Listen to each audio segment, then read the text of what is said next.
Shinzo Abe is killed at age 67. Why was he killed? They speculate it's because he advocated for traditional marriage and having lots of babies. So we'll talk just a bit about what's going on there. Dutch farmers protest by blocking supermarket distribution centers and the roads as police get ready to start shooting back and have already been shooting back at the protesters. So we'll talk about what's happening in the Netherlands. It has been confirmed that the Biden admin itself, not the oil company, sold nearly 1 million barrels of oil to Chinese state-owned companies, and it just happens to be the companies that Hunter Biden was involved in while he was working over in China. So we'll talk just a bit about what's happening with that. And Derek Chauvin gets more time, federal time this time, for violating George Floyd's civil rights. It is going to be all this and more. Welcome to midterm season. I am Jay Edgar. and this is Contemporary.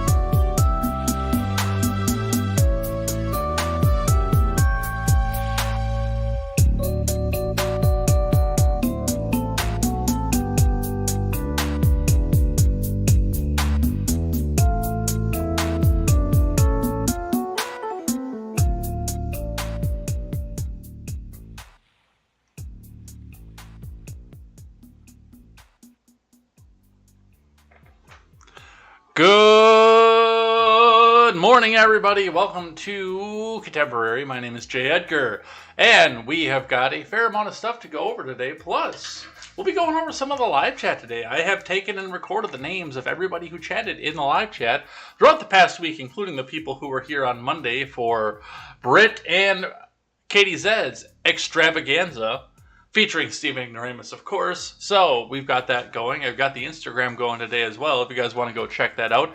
Instagram.com/JEdgar102. We see some of the backlogs that come here. I don't get to everything. No video on the background, but it does make a good announcement machine that we are going live. So we're going to focus on the live chat for just a moment here because, yes, we will be looking at some of the stuff going on here. Plus, we'll be looking at some of the stuff you guys had to say. Do try to keep it AM radio friendly if you want to get it read on the air. But if you don't want to get it read on the air, well, it's still a free speech zone.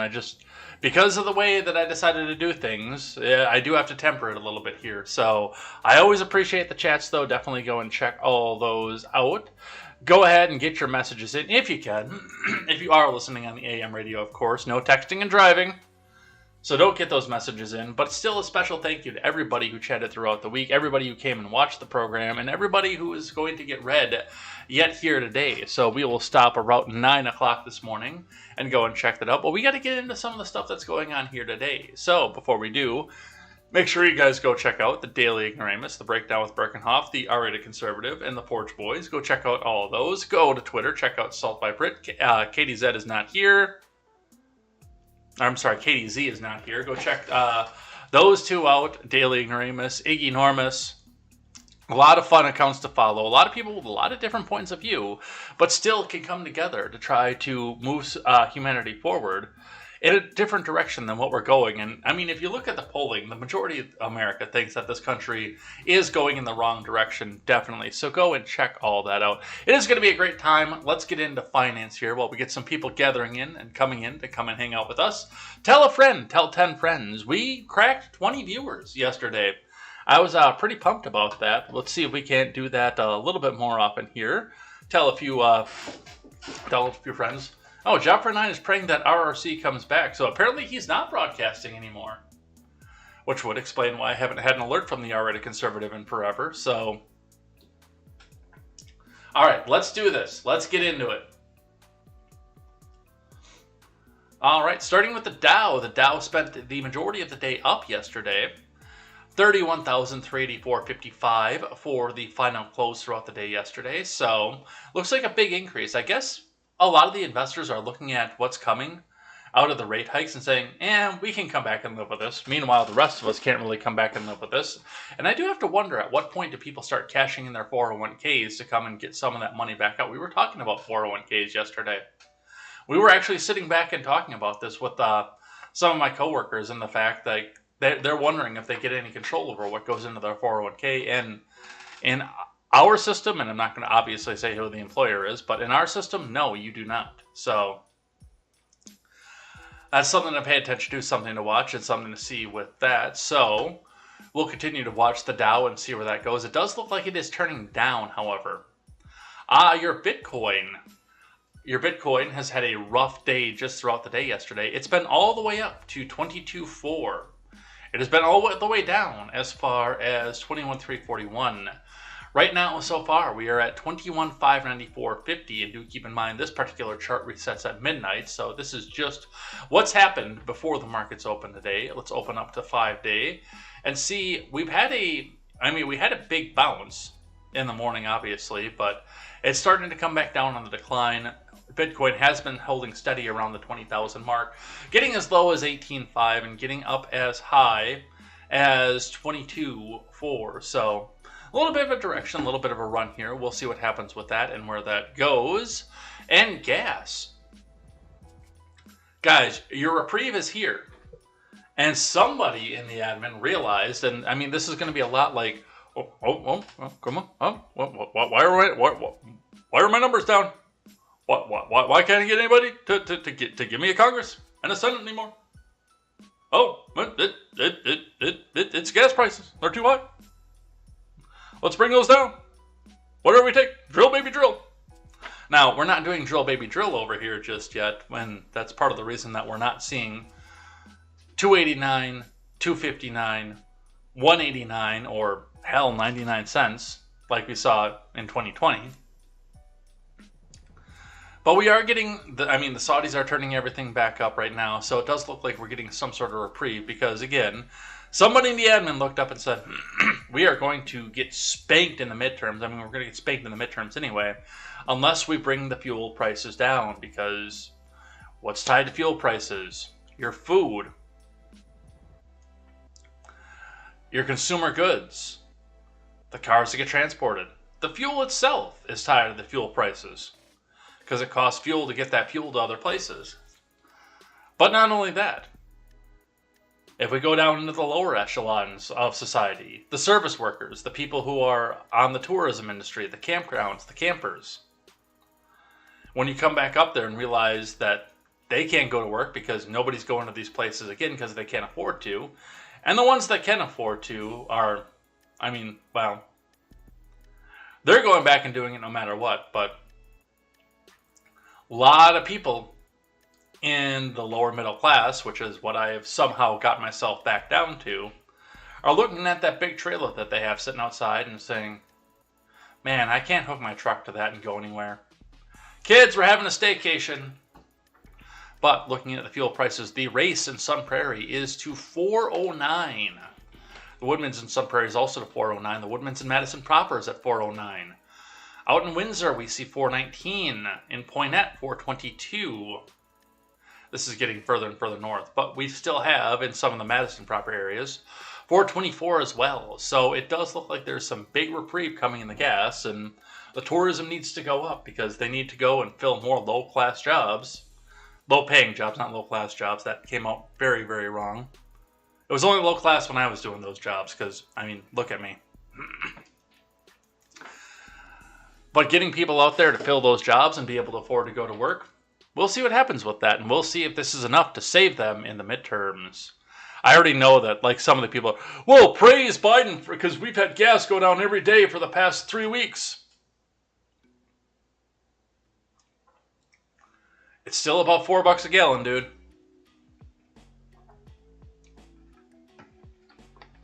All right. Let's see what IBD has to say for the morning. Dow futures await jobs report. Market rallies to big trouble area. From Ed Carson. Dow futures edged higher Friday morning while the S&P and the Nasdaq fell modestly, awaiting the key June jobs report. The market rally showed strength Thursday with China's stimulus hopes giving big lift to stocks, commodities, and treasury yields, but the major indices are running into a major resistance area. E-commerce giant Alibaba, gene editing leader CRISPR Therapeutics, coal miner Alliance Resource Partners, utility infrastructure firm Quanta Services, and solar power play Enphase Energy flashed buy signals on Thursday. Alibaba stock cleared key levels on reports of new China stimulus. CRISPR Therapeutics has a similar chart to Alibaba. Alliance Resource Partners rebounded from its 50-day line and cleared short-term levels. Quanta Services, stock in Enphase Energy, triggered early entries within messy handles. That's the one drag that I have about IBD, is that they go interchangeably with the stock symbol and the name, and I'd like to use the name so you guys can say, because I mean, PWR doesn't mean anything to the average person watching the show, CRSP, but CRISPR Resources and Quanta Services, those do. So sometimes you got to go look back and see what that symbol was. There's another one, GME. GME stock retreated 5% in pre-market trade after the mall-based video game retailer fired CFO Mike Recupero and made substantial layoffs across the country. That's GameStop, by the way. Late Wednesday, GameStop announced plans for a 4-to-1 stock split. GameStop stock surged 15% on Thursday. Stonks!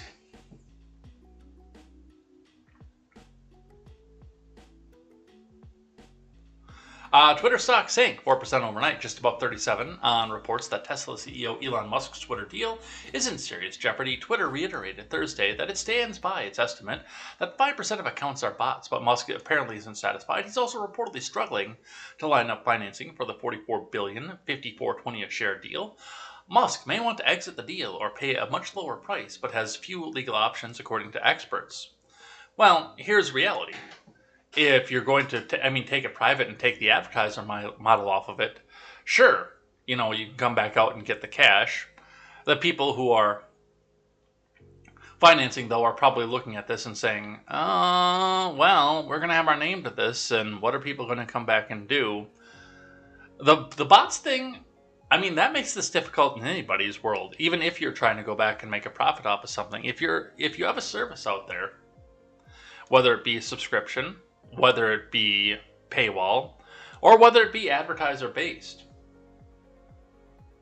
Robots don't pay subscriptions, robots don't go behind the paywall, and robots don't buy the products in the advertising. Which means that Twitter, if it is more than 5% bots, if it's like 20% like some people are saying, it's not worth the $44 billion. Now, before putting up such an outrageous price, I probably would have done my homework on something like that, but you are sitting in the situation where it's either walk away from the table and pay the $1 billion or pay the $44 billion and take over the platform. And I do hope that he pays the $44 billion and takes over the platform.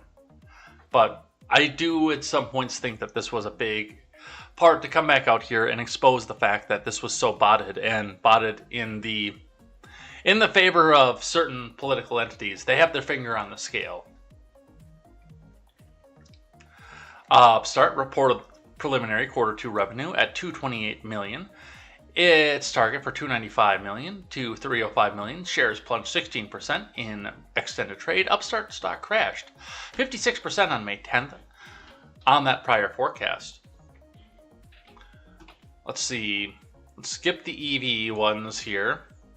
PWR is on the IBD leaderboard. Enphase Energy is on the IBD 50. Quanta Services and Enphase are on the IBD Big Cap 20. Quanta Services was Thursday's IBD stock of the day.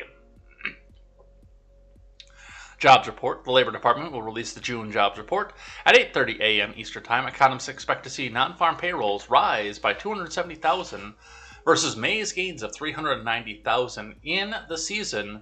Where you're going to get more of this.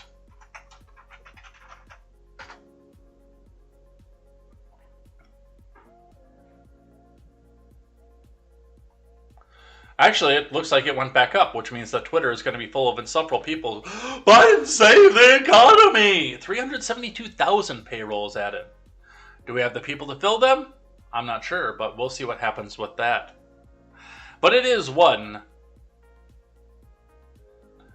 out of about 6 months of fails, so we'll see what happens with that.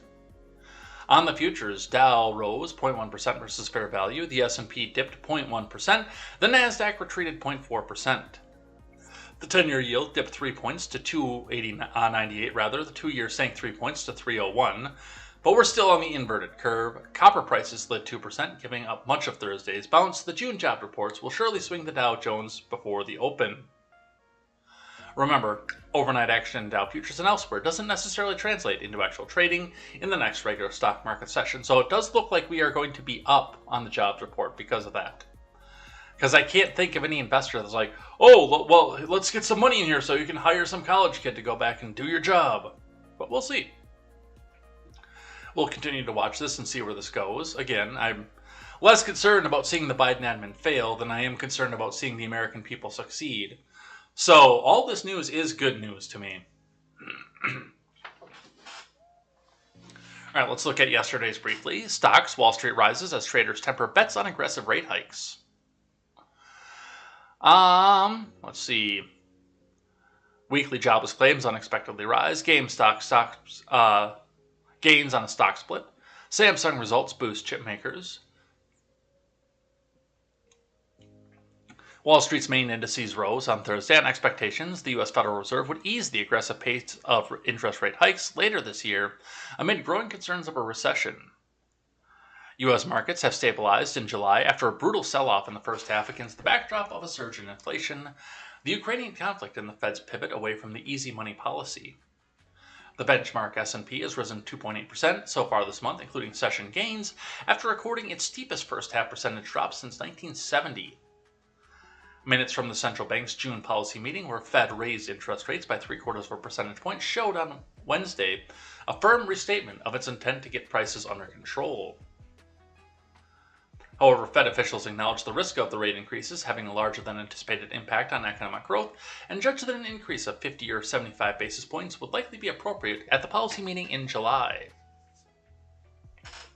Still trying to keep you out of that market. So, right now it's looking like another big rate hike, and it's probably going to be in the 75-point range, although we'll have to wait and see what the inflation report is, but that's what your finance is for the morning. Let's get into the main news of the day, and we have got to start with some F's in the chat. One from entertainment and one from politics, starting with the New York Post. James Cain, The Godfather, Elf, and Misery star, dead at 82. Full confession. Full confession, you guys already know. I haven't seen any of those three movies. From Nadine Dinino and Eric Hegedus. James Cain, the Bronx-born, Queens-raised actor who starred in The Godfather, Elf, Brian's Song, El Dorado, and Misery. There's two more on there that I've also not seen. Among countless other films, has died. He was 82. It is with great sadness that we inform you of the passing of Jimmy. On the evening of July 6th, the family appreciates the outpouring of love and heartfelt condolences and asks that you continue to respect our privacy during this difficult time. A statement on his official Twitter account read, "No cause of death was given." Cain, who is best known for playing Santino Sonny Corleone, the older brother to Al Pacino's Michael, reflected on the iconic Francis Ford Coppola film for its 50th anniversary earlier this year. I do have that movie because it's on Paramount Plus, queued up to watch. I just haven't, because I know it's like a 4-hour movie. So, blocking out 4 hours to go and sit and watch a movie has proven difficult over my life. One of the things that made The Godfather successful, besides brilliant directing, writing, and wonderful actors, was that everyone really enjoyed making it, and that comes off on the screen, Cain told the Post in March. I think the audience can tell that we're having a good time doing what we were doing up there. Cain, who was nominated for an Oscar for his role in the movie based on the Mario Puzo book, also called his co-star Marlon Brando, who played the family patriarch Vito Corleone, great and suggested he had a significant sense of humor. Marlon was great, Cain said of Brando. He had a great sense of humor, but he would have trouble figuring out the effing punchline sometimes. We'd go to lunch. These stupid Polish jokes were coming at the time, and 2 hours later, in the middle of a scene, I'd look at him and say something, and all of a sudden, and he imitated Brando laughing, I'd say, "What the F's the matter with you?" And he'd say, referring to the joke, "That's funny!" 2 hours later, it was playing in his effing head. He was like a child, like that. I loved him. Perhaps his New York City upbringing helped him play the hardened mafioso, since it's all about loyalty, as he once said. "I really believe that you grew up a certain way in New York. There's a New York morality, a sense of loyalty," he said of growing up in New York City. "You know how to win and lose. There are 1,000 kids outside. You know who to push and who not to push. There's a sixth sense that you develop because it's New York."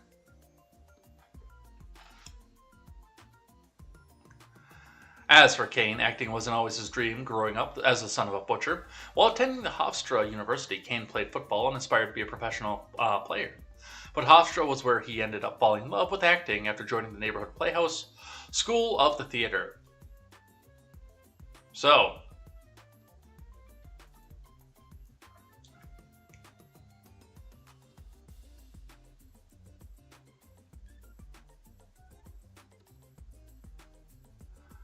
a lot of stuff here, and again, from what I understand, and unfortunately, from having never seen a movie with James Cain in it, it does sound like he was tremendously talented and well loved.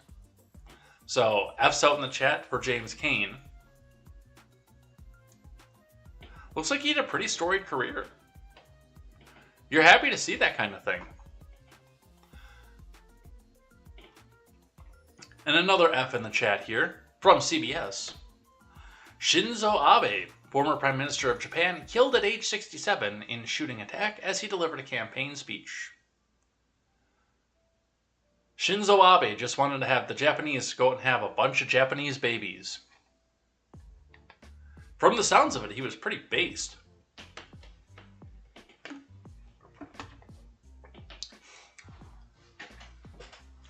Japan's former PM Shinzo Abe was shot as he gave a campaign speech on Friday in western Japan and airlifted to a hospital, but the country's national public broadcaster, NHK, said later that he'd succumbed to his injuries. Multiple Japanese and international news outlets cited officials from Abe's party and the regional hospital where he was treated, confirming his death.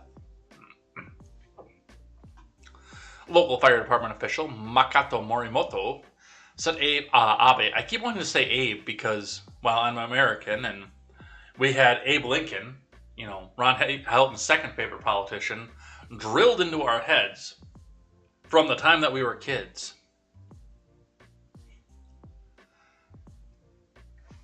Said Abe was in cardiopulmonary arrest, or CPA, meaning that he was not breathing and his heart had stopped, even as he was airlifted to the hospital. Chief Cabinet Secretary Hirokazu Matsuno told reporters that police had arrested a male suspect at the scene of the attack. A barbaric act like this is absolutely unforgivable, no matter what the reasons are, and we condemn it strongly, Matsuno said. Current PM Fumio Kishida, who belongs to the same political party as Abe, returned to Tokyo by helicopter from his own campaign destination of Yamagata in northern Japan. He told reporters earlier he was not aware of the motives and the background behind this attack, but the attack is an act of brutality that happened during the elections, the very foundation of our democracy, and is absolutely unforgivable. NHK aired video of Abe collapsed in the street with several security guards running towards him. He was reportedly shot a few minutes after he started talking outside of a train station in western Nara. In videos posted to social media, at least two apparent gunshots can be heard as a man resembling Abe speaks, and a white plume of smoke is seen behind the former prime minister. According to Japan's Kyodo news agency, Abe sustained gunshot wounds to his neck and chest. Now, a few details that have been coming out about this. It does appear, let me see if I can find the information about this in quick order again, but it appears that it was a homemade sawed-off shotgun.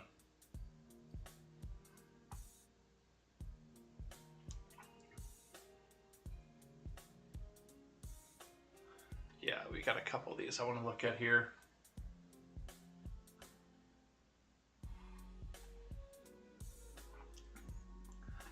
Because from what I understand, I mean, gun control is pretty huge in Japan.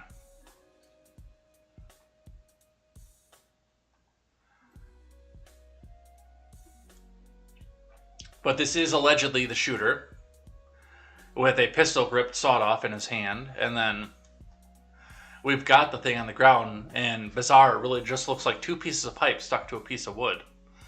Possibly getting his inspiration from Americans who hear about a gun buyback and, you know, tape a piece of wood and a firing pin to a piece of 2x4 and call it a stock and get $200, no question asked, from the police department. for the $40 that they just spent at Home Depot on the thing, and they just keep cranking them out.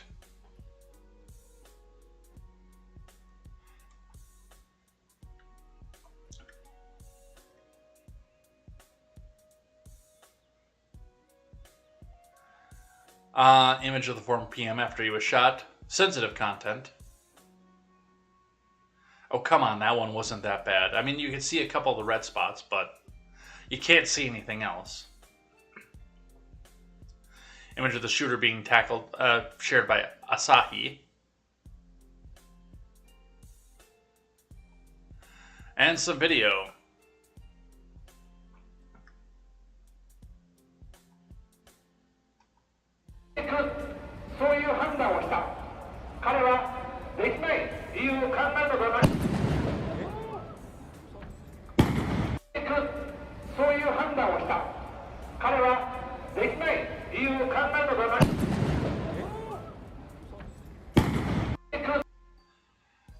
Yeah, that was quite the boom. All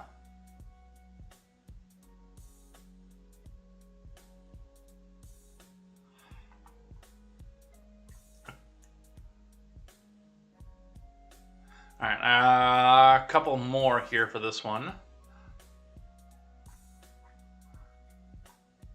Abe killed at 67 in shooting attack as he delivered campaign speech. No author given on CBS. This looks pretty much just like all the same information that we had. I was looking to see if we possibly had a motive here. Other videos posted online showed campaign officials surrounding Abe in an apparent attempt to treat the popular former leader, who was still influential in the governing Liberal Democratic Party and headed its largest faction, Shiwakai, elections for Japan's upper house, the less powerful chamber of parliament, are Sunday. The attack was a shock in the country that's one of the world's safest and has some of the strictest gun control laws anywhere. Yeah, we won't go over that because there's a lot of statistics in that we can't say on YouTube.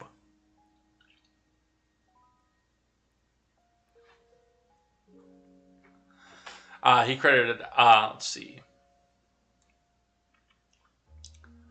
In a statement provided to CBS, a White House spokesperson said the Biden admin was shocked and saddened to hear about the violent attack against former PM Shinzo Abe, and added that officials were closely monitoring the reports and keeping our thoughts with his family and the people of Japan. During a visit to Indonesia, Anthony Blinken told reporters, the assassination of Abe was profoundly disturbing. Blinken had shared the very deep condolences of the United States with his Japanese counterpart during a meeting in Indonesia. He credited Abe for having brought U.S.-Japan relations to new heights during his time in office and called him a leader with a great vision and the incredible ability to work towards that vision.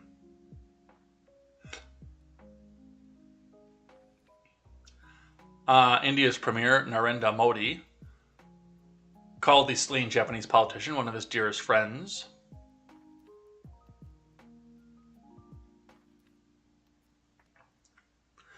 Abe was Japan's long-serving prime minister. He resigned in September 2020 due to health problems. Abe said at the time that he was suffering from a recurrence of the ulcerative colitis that had brought an end to his first term in 2007. He told reporters it was gut-wrenching to leave many, if you have ulcerative colitis, you know about gut-wrenching, to leave many of his goals unfinished, and spoke of his failure to resolve the issue of Japanese abducted years ago by North Korea, a territorial dispute with Russia, and a revision of Japan's war-renouncing constitution. His last goal was a big reason he was such a divisive figure. His ultra-nationalism riled Koreans in China, and his push to normalize Japan's defense posture angered many Japanese. Abe failed to achieve his cherished goal of formally rewriting the U.S.-drafted pacifist constitution because of poor public support. So it does look like there was some motive out there somewhere. We don't know what the motive of this particular gunman was, but it does look like there was some motive there, at least. Axios, world leaders express shock over assassination of Shinzo Abe. Japanese PM Fumio Kishida. He was working for peace and stability in Japan and the world. He was a dear friend who loved his country. To lose such a figure in this manner is absolutely devastating. Blinken we got already. NATO Secretary General Jens Stoltenberg, deeply saddened by the heinous killing of Shinzo Abe, a defender of democracy, and my friend and colleague over many years. My deepest condolences to his family and the people of NATO's partner Japan in this difficult time. Narendra Modi, we got that one. Sri Lankan president Gotabaya Rajapaksa, deeply saddened by the tragic death of former Japan PM Shinzo Abe. Japan has lost a highly respected politician. I extend my heartfelt condolences to his family, the LDP, and to the people of Japan. The Philippine Department of Foreign Affairs. Mr. Abe was greatly admired by many Filipinos. Former UK Prime Minister, not Prime Minister anymore, former UK Prime Minister Boris Johnson. Incredibly sad news about Shinzo Abe. His global leadership through uncharted times will be remembered by many. My thoughts are with his family, his friends, and the Japanese people. The UK stands with you in this dark and sad time, Johnson tweeted.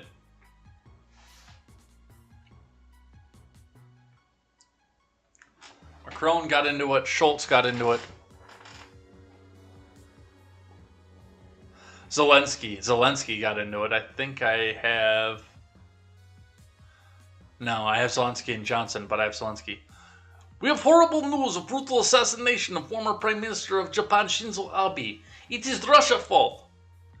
Please send weapons to help us defeat Russia for this tragedy. I am extending deepest condolences to family and people of Japan in this difficult time. Heinous act of violence has no excuse. I mean, look around my country. Because Volodymyr Zelensky wouldn't take a second off from making it all about him. It's like my ex-fiance that way.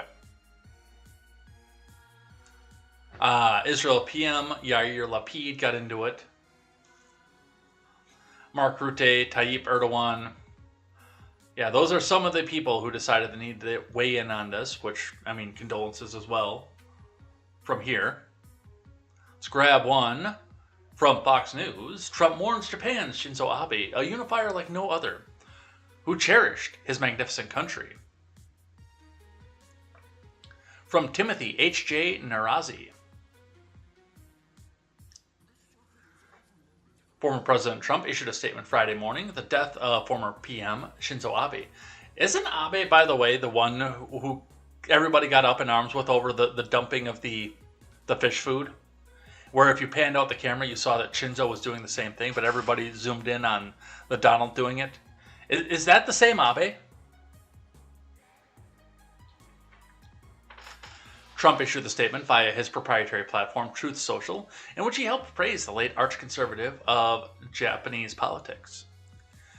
Really, really bad news for the world. Former Japanese Prime Minister Shinzo Abe is dead. He was assassinated. You know, they want to assassinate me too, but the Secret Service won't let him, and they want to put me in jail so I can be assassinated there.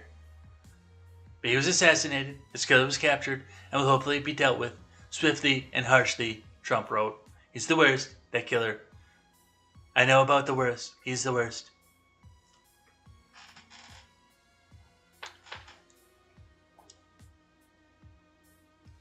Few people knew what a great man and leader Shinzo Abe was, but history will teach them and be kind. He was a unifier like no other. But above all, he was a man who loved and cherished his magnificent country. It's the greatest country in the world. I've had away from there, but it's great. It's a wonderful country. Love Japan. Shinzo Abe will be greatly missed.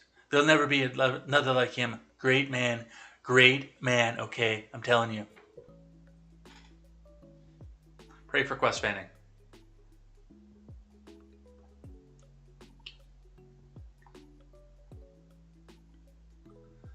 But, yes, we pour one out to Shinzo Abe.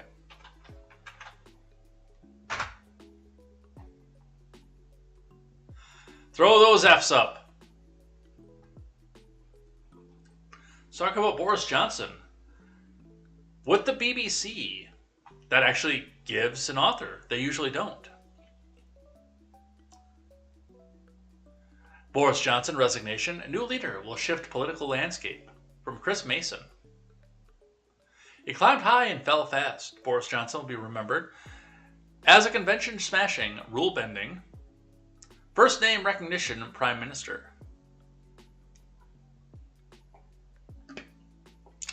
A man whose character strengths in the eyes of many Conservative MPs were also his weakness. Great at campaigning, poor at governing, many backbenchers found themselves reflecting. Stood at the lectern in Downing Street, Boris Johnson was forced to articulate that his imagined future was being crushed. The boy who dreamed of being world king ejected. The primary colors of Prime Minister provoking colorful reactions. To the near end, protesters just beyond the Downing Street gate screaming liar some of his most loyal MPs, comparing his defenestration to the downfall of Lady Thatcher. Margaret Thatcher naked on a cold day! Boris Johnson is now, he insists, a Prime Minister emasculated, fulfilling a duty rather than a bucket list of ambitions. His supporters are pointing to the convention that departing Prime Ministers loiter until their replacement rolls up, rather than instantly skedaddle to make way for a caretaker PM. As a spectator to this noise from Westminster, you might ponder, why then, and what next? Why them, that tiny collection of MPs, deciding who should govern and lead so relatively soon after a big election win? Well, in parliamentary democracy, for better or for worse, as opposed to those countries with a presidency, our party leaders, and so our prime ministers, are chosen by their parties, not the rest of us.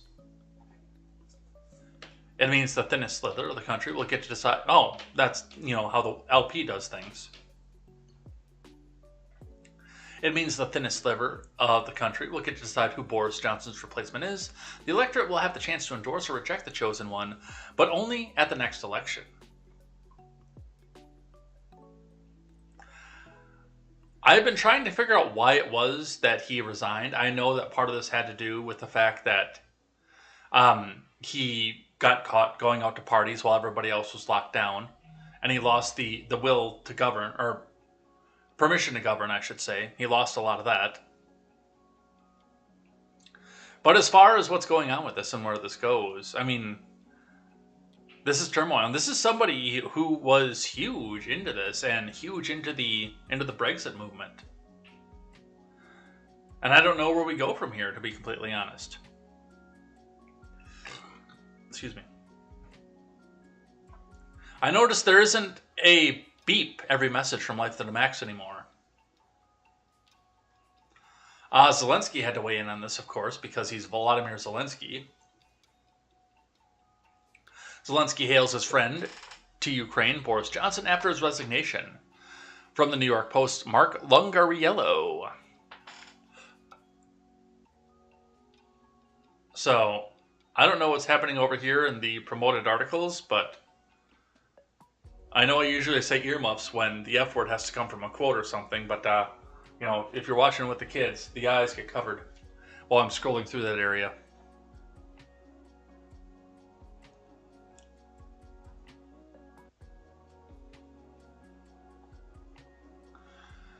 Ukraine President Volodymyr Zelensky said he was saddened by the news of British PM Boris Johnson's resignation on Thursday, calling the soon-to-be former leader a true friend to Ukraine. Johnson called Zelensky after delivering his resignation in front of 10 Downing Street to deliver assurances that British support for Ukraine would continue after he leaves office. According to both leaders, Zelensky took the opportunity to thank Johnson on the way out the door for his decisive and uncompromising support and leadership in defending Ukraine on the global stage, the president's office said. We all accept the news with sadness, not only me, but also entire Ukrainian society, which is very sympathetic to you, Zelensky told Johnson, according to the Kiev readout.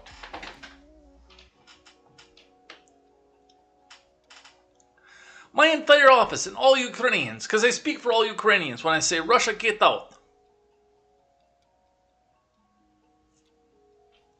We have no doubt Great Britain's support will remain, but personal leadership and charisma made so special, okay? Zelensky also praised Johnson in an interview with CNN, telling host Wolf Blitzer that Ukraine gained a lot from Boris Johnson's activities. So, like, a lot of money laundering business, or what's happening here? What are we seeing?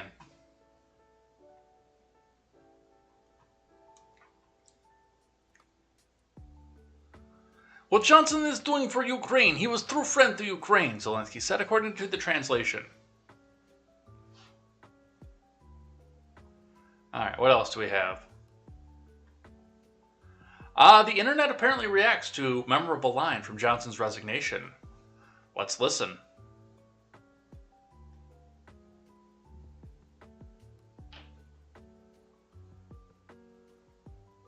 I want you to know how sad I am. When Britain's Prime Minister called it quits, saying this... But them's the breaks. He broke the internet. Be right back, getting them's the breaks tattooed on my ass. Boris Johnson, also referred to as Boris Gonson, had everyone echoing his memorable line. Them's the breaks. Them's the breaks. Them's the breaks. Nate? Them's the breaks. Twitter overflowed with sarcasm. Wow, what a statesman. Churchill would be impressed. Shakespearean. Another noted, didn't think Bojo was a Curtis Blow fan. These are the breaks. Break it up, break it up, break it up. Many wondered about the origin of them's the breaks. Most experts say it comes from breaking balls in pool. Players must make do with the ball's positioning. This commentator had a ball, changing the spelling. More like them's the breaks. Boris Johnson's term comes to a screeching halt. Someone wondered, did it sound better with a British accent? You tell me. He said them's are the breaks, as if it was an act of God. For some, it was enough to make their hair stand on end. The subtitler at the BBC couldn't bring themselves to type that. But them's the breaks. Was rendered as, but those are the breaks. Apparently, them's the breaks was too broken to be considered proper English. Genimos. Yes, the breaks. CNN. Them's the breaks. New York.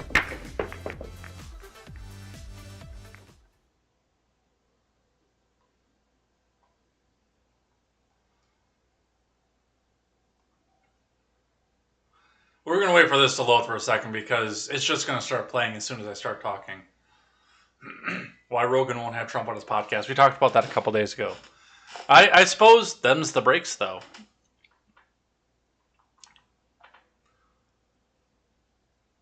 Come on, you. Well, you can always just mute it, I guess. Code 4, message. Something went wrong during native playback. Good. I didn't want to listen to it anyway. All right, let's talk about the Netherlands, since we're talking so much about the rest of the world right now. Enraged farmers cause chaos throughout the Netherlands. What's going on? Hey, hey, hey, hey. What's going on? From Lara Smith. I believe this is ABC, but the Australian Broadcasting Company, not the American Broadcasting Company. Yep, abc.net.au. There are the tractors blocking in protest. Dutch police fired a gun at a 16-year-old boy in a tractor at the end of the day filled with farmers protesting against new government plans to cut nitrogen emissions. I suppose maybe we gotta make sure we raid Goldilocks too to see if we can ask, what's going on over the Netherlands. Can she see the protests?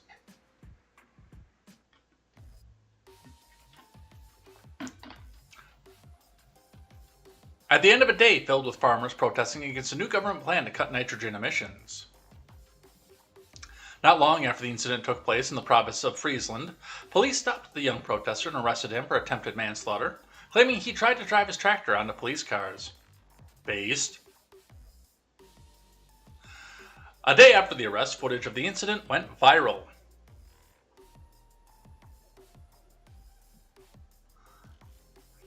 Videos of the police officer shooting at the tractor's cab, nearly missing the boy, have generated hundreds of thousands of views showing no sign of the tractor attempting to target police cars. Yeah, I'm sure. Outside the police station, dozens of farmers, including 40 tractors, demanded the boy's release. Let's watch.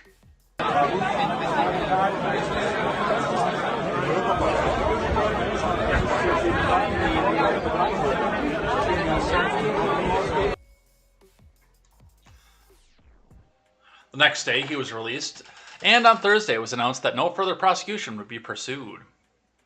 Already the Frisian blonde farmer's son has become the face of the movement. So how did it get to this? Why are farmers protesting in every possible way, accompanied by a huge fleet of tractors causing chaos throughout the country? Nitrogen emissions needed to be reduced by 50% by 2030. In many parts of the Netherlands, nitrogen emissions need to be reduced by 70%, according to plans announced by the Dutch government at the start of June. The 70% would concern 131 areas, near vulnerable natural areas, in an attempt to let those protected environments recover. Behind that requirement is the fact that nitrogen emissions can cause acid rain, and fertilizer washed onto waterways can be a threat to marine life, and an excess of nitrogen compounds, such as ammonia, affects the biodiversity in nature reserves. Farmers on the most vulnerable areas are given the opportunity to invest in sustainability or move away. In reality, not all farmers can continue with their businesses. Christian van der Wal, Minister of Nature and Nitrogen, said, "The government's plans are meant to reduce the total nitrogen emissions by 50% by 2030. For the farmers, that means that their emissions need to be reduced by 40%, resulting in a possible near 30% decrease in total livestock being kept in the Netherlands. Provincial governments have been given 1 year to work out plans to achieve the goal." The plans have sparked immense rage from the farmers and their allies throughout the country. Frustrated, angry, and fearing the loss of their livelihoods, farmers have taken up arms and demonstrations have taken place in many forms and locations. A dozen tractors protested on the famous Dam Square in Amsterdam, carrying banners saying, "The war has begun and we will win." Others took to the highways to express frustrations, with tractors driving at a walking pace, causing large traffic jams.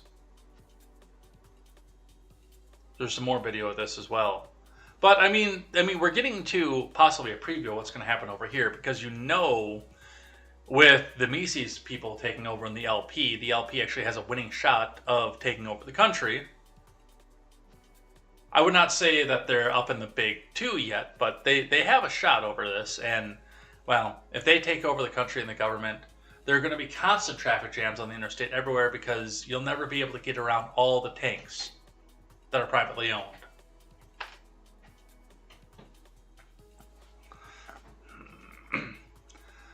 Kane Simmers. Op Bridgelende lokkait as vandag anvolig gedrag an boetesport kewal tegen de politie. En endere hospitatitjeden borens prosten. Dit is echt niet het heeft ons met het recht op demonstreren te maken. Stop het nu. Colleges, villages, Denston gets once. Does anybody speak Dutch? Anybody? Somebody go over on Twitch and DM Goldilocks. We need her help.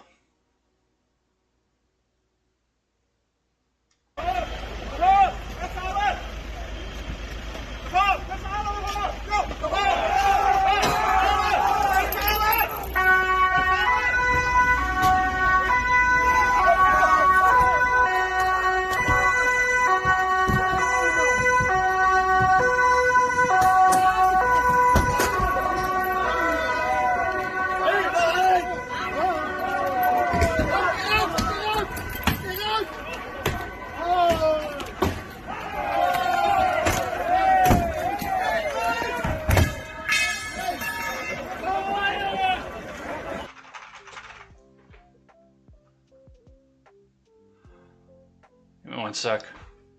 We'll watch that again.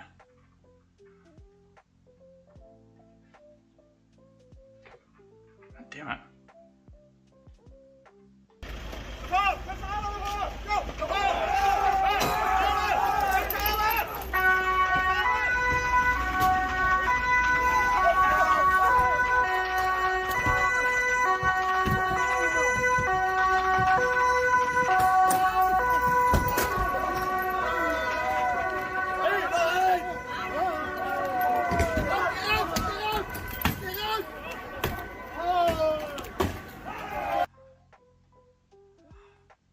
On Friday, Schiphol Airport warned travelers to take the train as farmers plan to block airport access.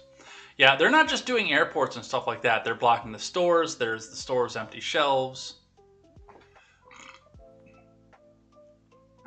Mark Vanden Over, the face of one of the biggest and most radical groups called the Farmers Defence Force, was asked by a Dutch newspaper when the protests would stop.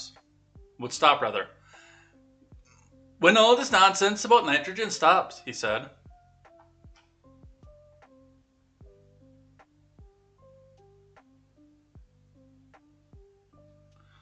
So that's what they go. And like one of the things to look at with this too.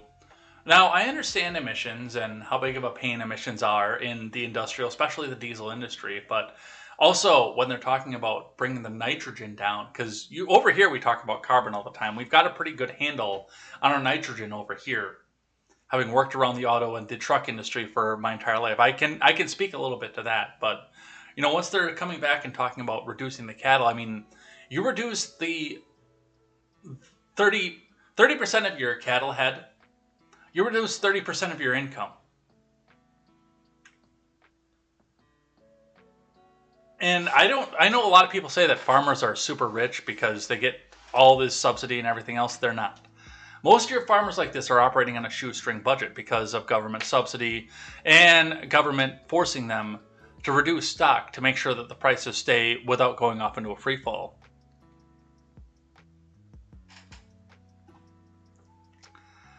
So yes, once you start taking 30% away from that, you're putting a lot of these people into jeopardy. Now I've heard talks that part of this is to get the people out of the farms because they're close to like Amsterdam or Enschede or something like that. And the government's looking to put subsidized low-income housing into these areas. I cannot confirm or deny that. But that is one of the rumors that I've heard about this, but we'll see what happens with this. Brief one from here. From Reuters. Dutch farmers protest by blocking supermarket distribution centers.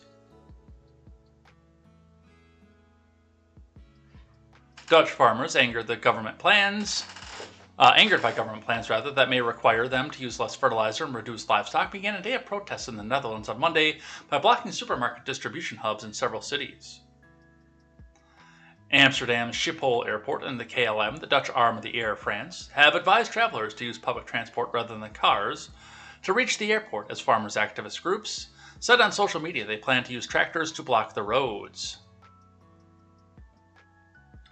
What do you think the public transport's going to do? Just out of curiosity. Several traffic jams were reported on highways in the east of the country and on ferry routes in the north, but none near Schiphol during the morning commute. At the heart of the protests are targets introduced last month to reduce harmful nitrogen compounds by 2030, the latest attempt to tackle a problem that has plagued the country for years. And I think the point of the blocking the DCs, the distribution centers, is really honestly to say, hey, if you reduce our ability to make you the food, this is what your shelves are going to look like.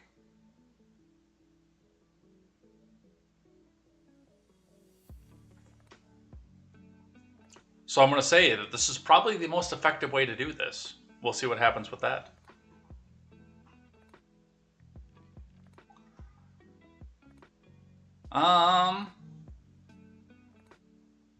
We talked about the firing on protesters. We're actually going to hold off on this.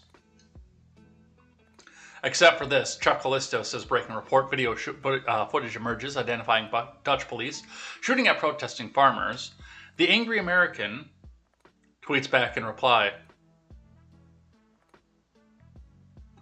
"Do that here, I guarantee the farmers will return fire."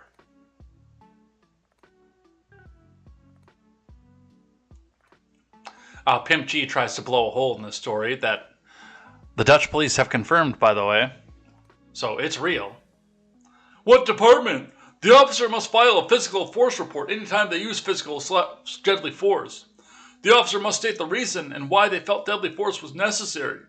If determined it was not, the officer can face discipline and even be sued by the person shot at. No, they've come out and admitted to the fact that they did this. Like, this is public common record.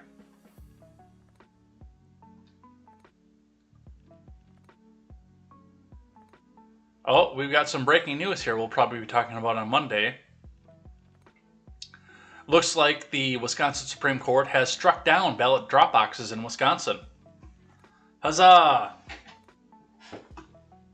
Alright, let's skip this Politico one. Let's talk about where this is going from here. This is an opinion piece from Newsweek. The views expressed in this piece do not necessarily reflect the views of Newsweek, its editors, Contemporary, Transit Pages Productions, or the people involved in Contemporary. The views expressed in this piece are strictly the views of the writer. A popular uprising of working class people against the elites and their values are underway. And it's crossing the globe. There's growing resistance by the middle and lower classes against what Rob Henderson has coined luxury beliefs of the elites, as everyday folks realize the harm it causes to them and their communities. There were the early glimmerings last February when the trucker convoy pitched working class truck drivers against a laptop class, demanding even more restrictive pinko pox policies. You saw it well in the victory of Virginia Governor Glenn Youngkin, who ran on parents' rights and education and went on to win both suburbs and rural areas. You can see it in the growing support of Hispanic voters for the Republican Party, which increasingly identifies as anti-woke, pro-working class. And now we're seeing the latest iteration in the Netherlands in the form of a farmers' protest against new environmental rulings that will ruin them. Over 30,000 farmers have risen in protest against the government in the wake of the new nitrogen limits that require farmers to radically curb their nitrogen emissions by up to 70% in the next 8 years. It would require farmers to use less fertilizer and even to reduce the number of their livestock. While large farming companies have the means to hypothetically meet these goals and can switch to non-nitrogen-based fertilizers, it's impossible for smaller, often family-owned farms. The new environmental regulations are so extreme that they would force many to shutter, including people whose families have been farming 3 or 4 generations in protest. The farmers have been blockading streets and refusing to deliver their products. But the effects will be global. The Netherlands is the world's second largest agricultural exporter to the US, making the country of barely 17 million inhabitants a food superpower. Given the global food shortages and rising prices, the role of Dutch farmers in the global food chain has never been more important. But if you thought the Dutch government was going to take that into account and ensure that people can put food on the table, you would be wrong. When offered the choice between food security and acting against climate change, the Dutch government decided to pursue the latter. And there is the tractor line on the highway.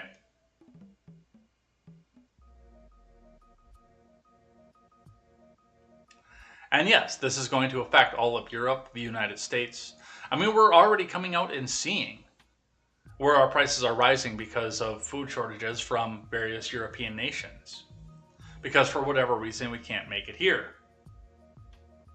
Now throw this on top of the mix with prices that are going to start getting here in October, September maybe, right before the midterm season. This is not going good. So we'll see what happens with that. Let's talk about oil. From the Daily Wire, Biden admin sold nearly 1 million barrels of oil to the Chinese state-owned company tied to Hunter Biden. Now we talked about this a couple days ago, but in the Reuters article that we read, the blame was squarely placed onto the, what's the word I'm looking for? The refiners, the oil companies. It says the oil companies are going back and exporting them. At which point I would have, especially if it's oil, if I was in the State Department, I would have been stopping that crap in a second. Like, no, we're in the middle of $4 and $5 a gallon average gas. You're not going to be exporting your payload, dude. I released this from the strategic reserves against the recommendation of numerous people, including a certain long-haired podcaster who sits and yells about this from his bedroom every day. I did this against their wishes and their advisement. You're not going to be shipping this over there, but it appears that this was their idea after all, from Tim Pierce. The Biden admin sold close to 1 million barrels of oil from the U.S. Strategic Reserve to a Chinese company that one of his son's equity companies once bought a $1.7 billion stake in.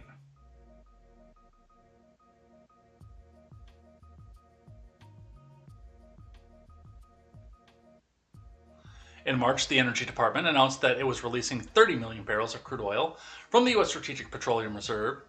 The emergency sale was conducted to provide a wartime bridge that will support American consumers and the global economy in response to Vladimir Putin's war of choice against Ukraine.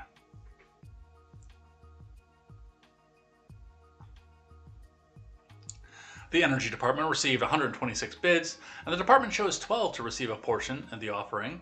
One of those 12 companies was Unipec America Incorporated. It was chosen to receive 950,000 barrels of crude oil in the price-competitive sale.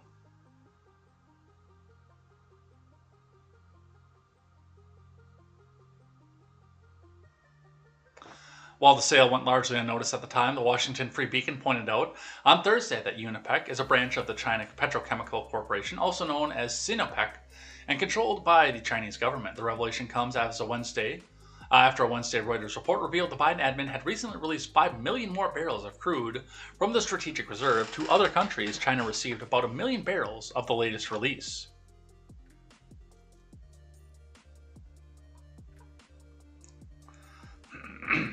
Sinopec has a prior history with the Bidens. In 2013, Hunter Biden co-founded the private equity firm BHR Partners. In 2015, BHR acquired a $1.7 billion stake in Sinopec Marketing. In 2017, Biden took a minority stake in BHR, purchasing 10% stake through an LLC he solely owned called Scanitiles. Man, even that name sounds skeevy. Last year, an attorney for Hunter Biden told the New York Times, a former newspaper, that Hunter no longer holds any interest, directly or indirectly, in either BHR or Scanitiles. As recently as March, records from China's National Credit Information Publicity showed that Scanitiles still retained its 10% stake in BHR. Business records in D.C. still listed Hunter as the sole owner of Scanitiles at the time. It is not clear whether the Chinese records were accurate or needed to be updated. The revelation about the March sale to Sinopec has already begun sparking calls for investigation. Daniel Turner, the executive director of the energy advocate group Power to the Future, said that the March deal warrants investigation. So that's a nice twist. 1 million barrels of oil while you're paying $5 a gallon. And we're already tapping the strategic reserves. What else did we send this to? Is some of this oil going to the Ukraine? They seem to be babysitting a lot of that. Is some of this going to the EU?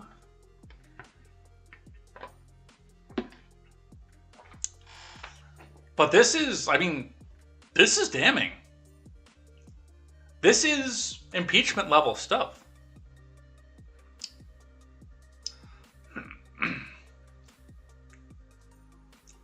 From Fox Business, GOP hammers Biden for allowing emergency oil reserve to go to China, compromising our energy security. Well, realistically, our energy security should not have been dependent on any of this. It should have been dependent on bringing new oil into the world. And by the way, when the oil companies, when they do get the ability to drill, by the agreement from the release of the strategic oil reserves to end in October, right before midterms, by the agreement to that, the oil companies have to go back and fill that first before they start bringing more product to the market. Just so you know, we're looking at much, much higher gas prices coming into 2023 and 2024.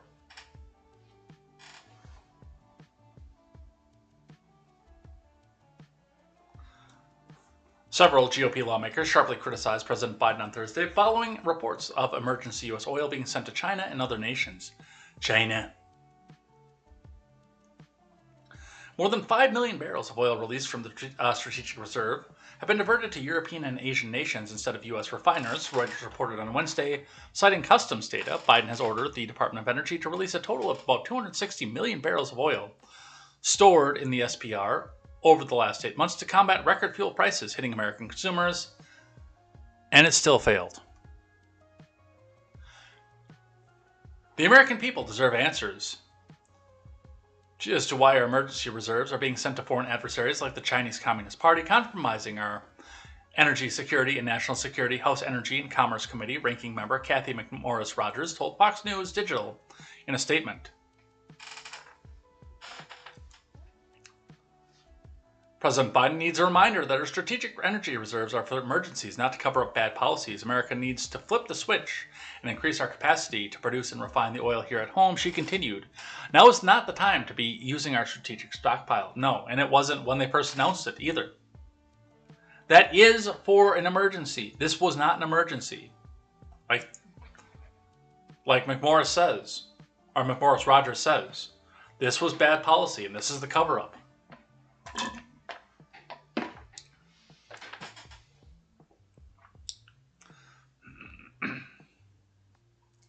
So good.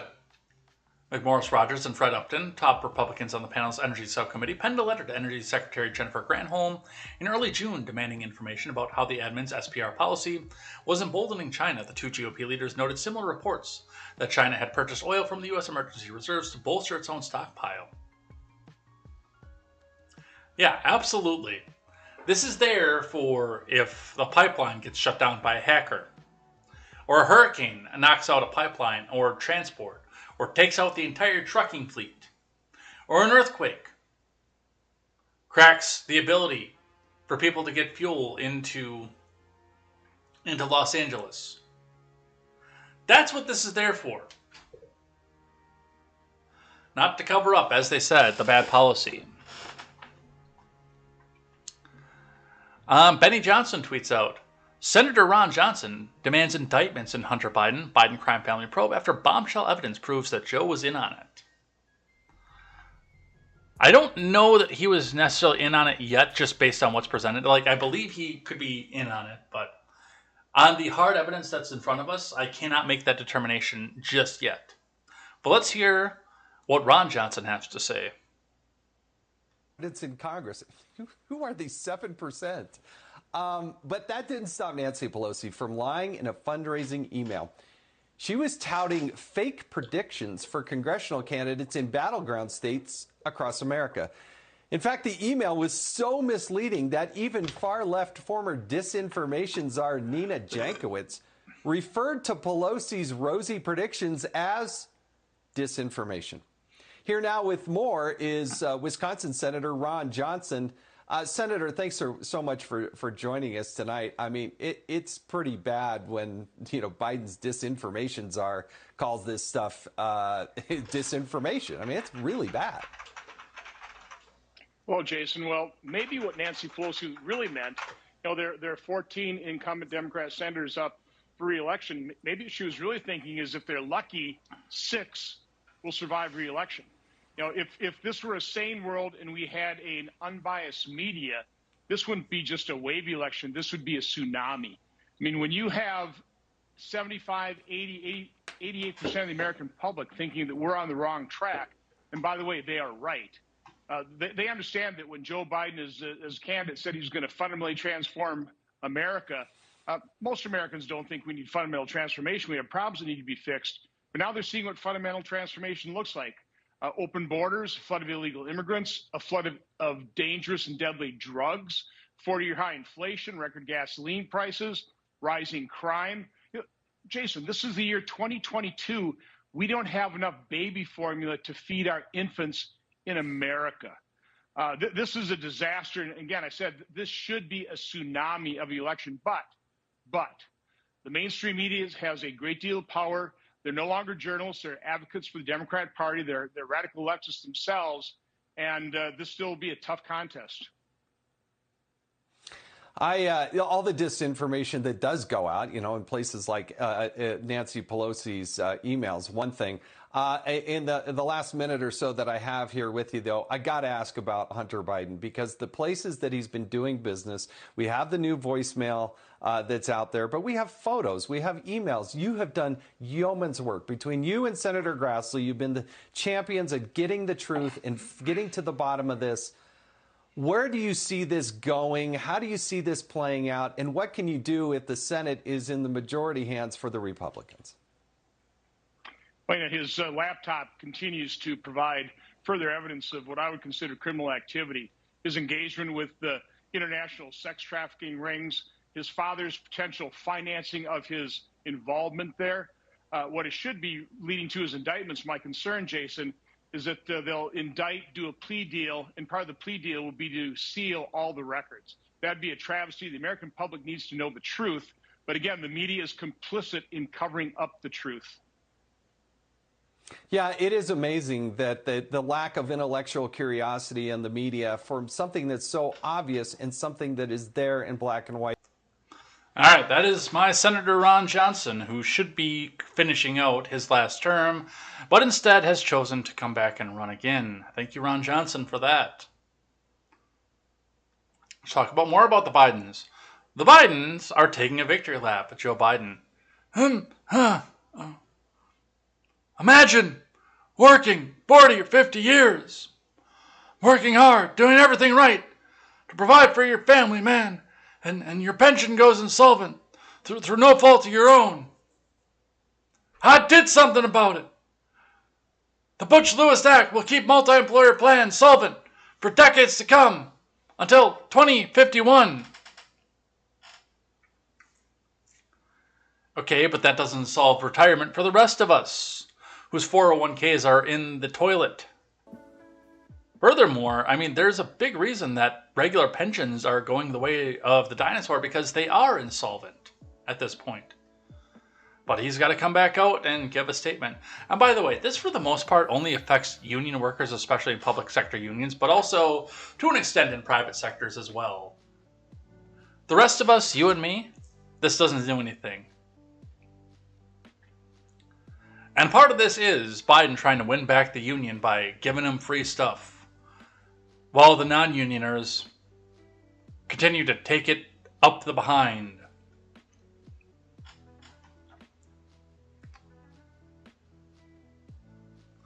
Tomorrow, President Biden will join union workers and retirees at the Max S. Hayes High School in Cleveland, Ohio, to announce the final rule implementing the American Rescue Plan Special Financial Assistance Program. The American Rescue Plan provided critical assistance to working families and jump-started the economy, reopening 99% of schools, helping them create more than 8 million jobs, blah, blah, blah, blah, blah, generating fast economic growth in 40 years. That's a lie. The Special Financial Assistance Program will protect millions of Americans in multi-employer pension plans who face significant cuts to their benefits. Multi-employer plans are created through agreements between employers and a union, with plans typically involving multiple employers in a single industry or related industries. A typical worker whose multi-employer plan became insolvent would see their expected pension benefits slashed substantially before the American Rescue Plan.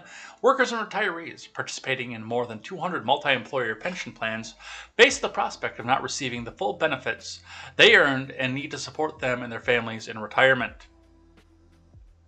So, if you are a part of the dying union class, then congratulations, your pension is protected. If you are the rest of us, you have been screwed. I hope you like working till you're 90.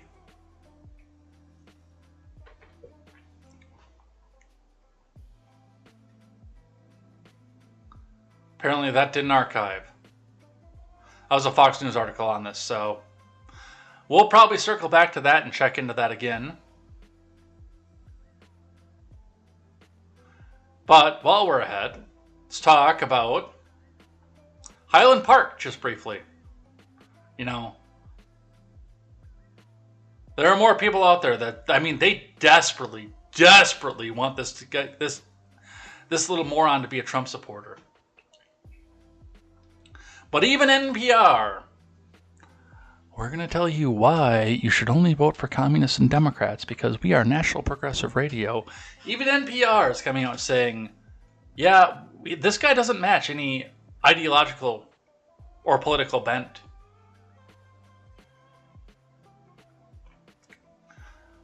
NPR tweets out, it appears that the Highland Park shooting suspect has no ideological or political bent. Yet extremism researchers say these acts may actually be part of a troubling new trend, one that involves dark subcultures that glorify violence and foster nihilism. So, when even we can't say, blame evil orange man, there might actually be a problem coming out here, and we'll see what's happening with that. And I've got the article queued up, so let's actually see what our friends over in public radio have to say.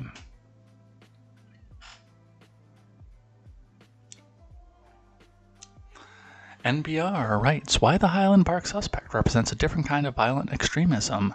This is from Odette Youssef, and do remember, NPR needs our money, comrades, so hit that donate button. Make sure that you're getting all of our money, comrade, to NPR so they can continue to spread communism and progressivism and continue to tell you how, even though this particular shooter doesn't fit the mold, all Republicans are all evil and all want to kill everybody around them. So hit that donate button, because NPR, never printing reality, National Progressive Radio. Let's see what it is they have to say.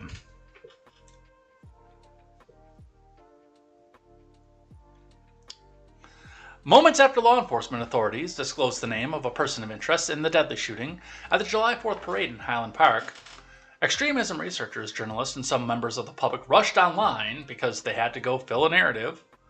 They discovered an extensive trail of digital activity believed to be linked to Bobby Cremo III, now the named suspect in the mass shooting. But sifting through the trove of memes, photos, music, rap videos, and more, extremism experts agree there is no clear political or ideological motivation.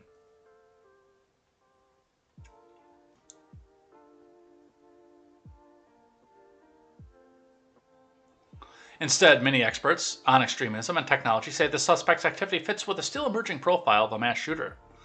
Rather than falling neatly into categories familiar to law enforcement and the public, such as white supremacists, radical Islamists, or anti-government militants, it requires an understanding of dark online subcultures that overlap and feed into each other in ways that glorify violence and foster nihilism.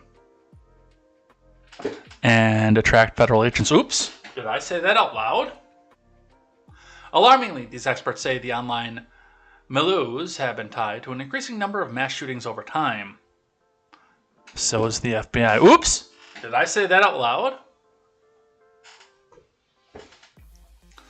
I've described this as sort of like a mass shooter creation machine, said Alex Newhouse, Deputy Director at the Center on Terrorism, Extremism, and Counterterrorism at Middlebury Institute of International Studies. A lot of these communities are designed to spin out mass shooters over time, over and over and over. Researchers who've combed through Cremo's digital footprint say the content is strikingly unoriginal. It's just like a Zoomer spin on Zoomer trends and mass murders that have already been done before, said Sarah Hightower, using a term that refers to members of Generation Z. Hightower is an independent researcher focused on the extreme far-right and online cultic movements. For example, Hightower noted the video shows cartoonized versions of the suspect with a long gun in a bloody confrontation with law enforcement officers. He's not the first mass shooter to animate himself into a Columbine Massacre-type animated music video, she said. Hightower says a man who committed a mass murder-suicide at a grocery store in Pennsylvania in 2017 did the same. Extremist researchers said the suspect's online content offers the public a carefully curated persona that fits with an image of mass shooters styled on the killers in the 1999 Columbine School Massacre. They said this image has come to hold a portion of young people in certain online communities in thrall. It's actually very comparable to Hillary Clinton referring to Trump supporters as deplorables, and the thing that happened was that they chose to embody that label and wrote it on hats and t-shirts and became a proud in-group label, said M.A. Conley, an independent researcher of far-right extremism movements, digital and propaganda online subcultures. Similarly, the way that we have previously talked about lone actor violence, in that they are mentally ill, they're confused, and they aren't part of anything. They're schizophrenic young men off doing their own thing, distinct from any other groups or actors. They started to embody that. So it does look like, yes, NPR has come to the conclusion that there really is no political dent. This guy just wanted to go kill a bunch of people. Speaking of which, for those of you who still haven't left New York, we got one from ABC. Gun permit process in New York could include social media check. From Marina Villanove of the Associated Press.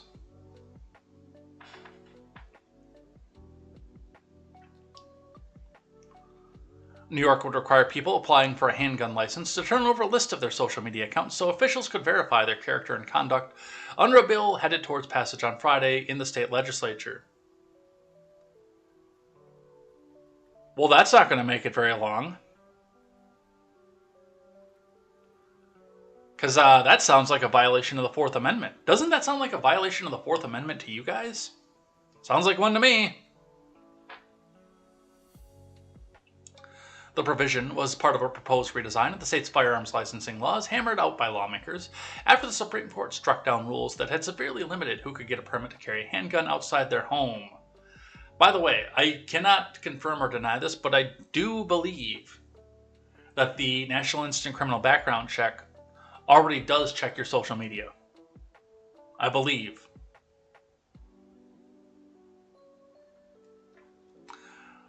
The bill, advanced by Democratic leaders, would eliminate most strict barriers to getting a permit, but also impose new requirements for applicants. Among the requirements, applicants would have to show that they have the essential character, temperament, and judgment necessary to be entrusted with a weapon, and use it only in a manner that does not endanger oneself or others, according to the bill.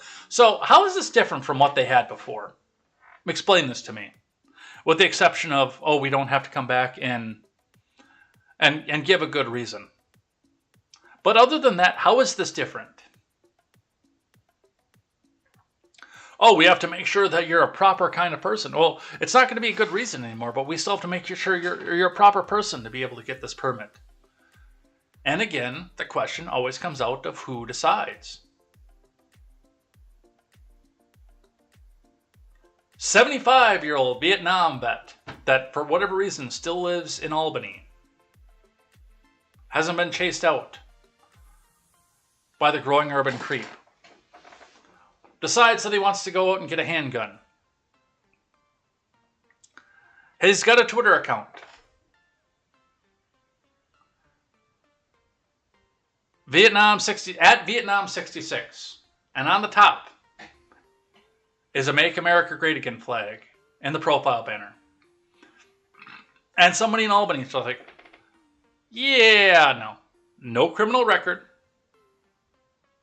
Been clean for his entire life. One of the few people that got out of Vietnam without a diagnosed mental illness. Oh, Make America Great Again flag? No, you're done. Oh, you have a Gadsden flag? No, I'm sorry.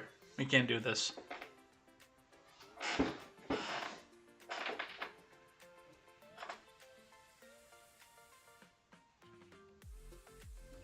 That's always been the problem that I've had with this, with free speech, with restricting of gun rights by government officials, with trial by social media. My problem is always who decides. When you default to, okay, well, we'll give you the maximum amount of freedom, you don't have to have the question of who decides. And now we're looking into a situation where the government still wants to be the one that comes out and says, we're going to be the one who decides. People applying for a license to carry a handgun would also have to provide 4 character references, take 16 hours of firearm safety training, plus 2 hours of practice at a range, undergo periodic background checks, and turn over the contact information of their spouse, domestic partner, or any other adults living in their household. No. Get out of New York, people. Seriously.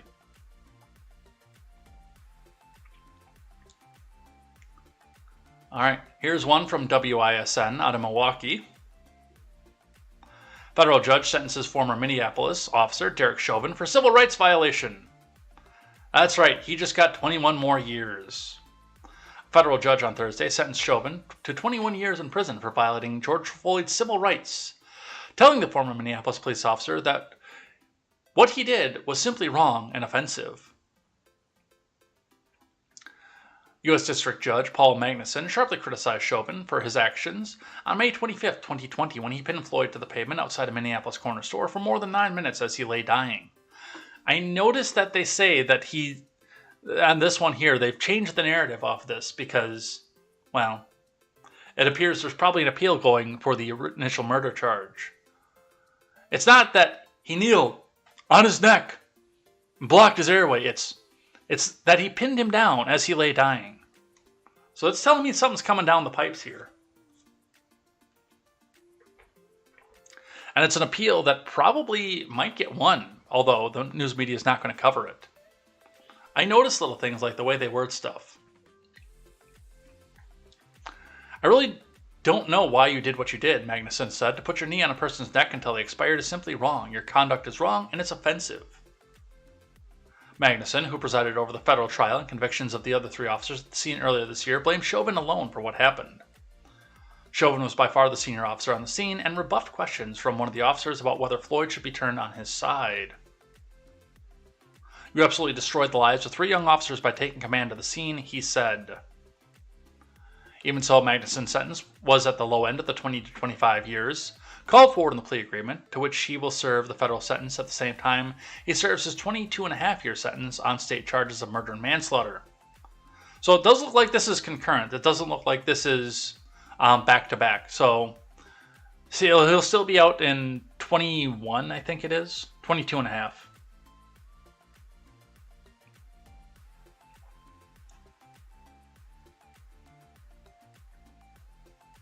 But regardless, this was... I mean, this goes along with the lynching laws, too. And, I mean, at this point, like, they can't use the lynching law, but if they come out and somebody like Chauvin would accidentally somehow get acquitted on the state charges, the state murder charges. Oh, well, we think you lynched this person. Oh, there was no rope. Well, we still think you lynched this person. Guess what? You're going for 30 years because you're being tried by the judge that we shopped for.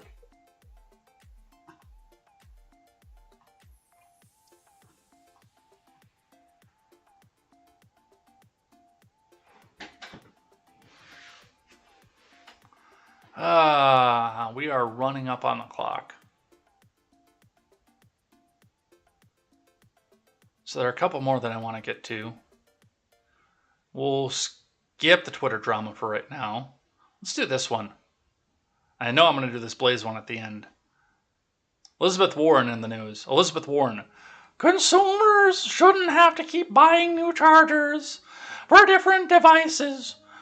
We can clear things up with uniform standards for less expense, less hassle, and less waste. Hiya, hiya, hiya, hiya. And she is citing USA Today article here in the tech sphere. Lawmakers push for universal chargers for smartphones and mobile devices, from Brett Molina.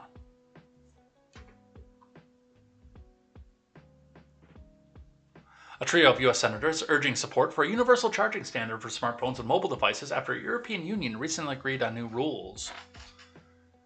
In a letter sent Thursday to Commerce Secretary Gina Raimondo, Senators Edward J. Markey and Elizabeth Warren of Massachusetts and Bernie Sanders of Vermont pressed for a plan to tackle the lack of universal chargers, which they say creates a financial burden for consumers and creates more electronic waste.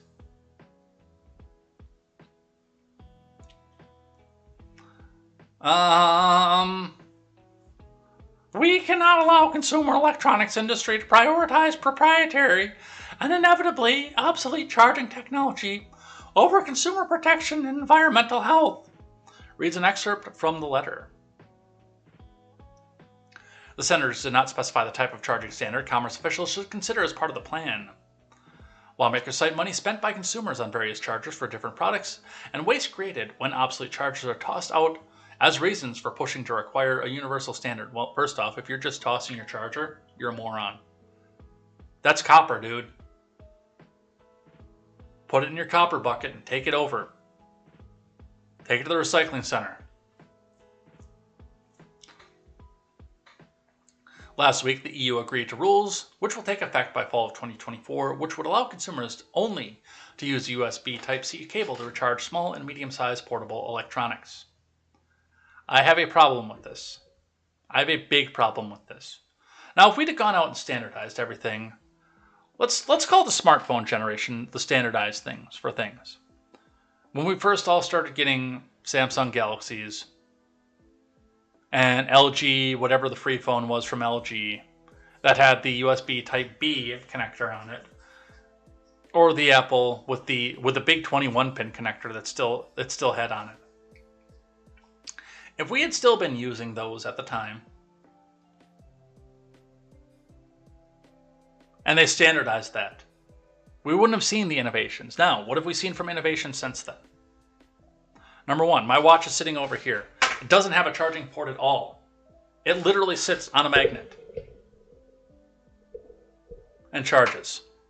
So that's one aspect of it. And my old watch, the original Samsung I had a clip-on adapter to it that came with the USB type plug. We never had the innovation of what we have over here on something that doesn't need to have a plug on it. But furthermore, and this is the important part, Apple switched out because their original 21-pin connector was a piece of crap. It was garbage. They switched out to the Lightning connector, which is not much better, but is still incredibly better. And one of the advantages to the Lightning connector is that it can go either direction when you plug it in, which appears to be one of the things that inspired us to go to USB-C, which can also go in either direction when you plug it in.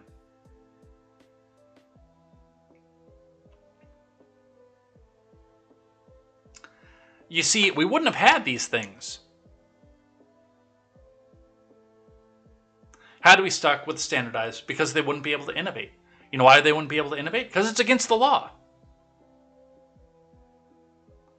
I understand, and I agree, it's a pain to go back and have to find the right charger for everything. I've got, my keyboard and mouse, my headphones, my other wireless headphones, the ones that I use with my phone.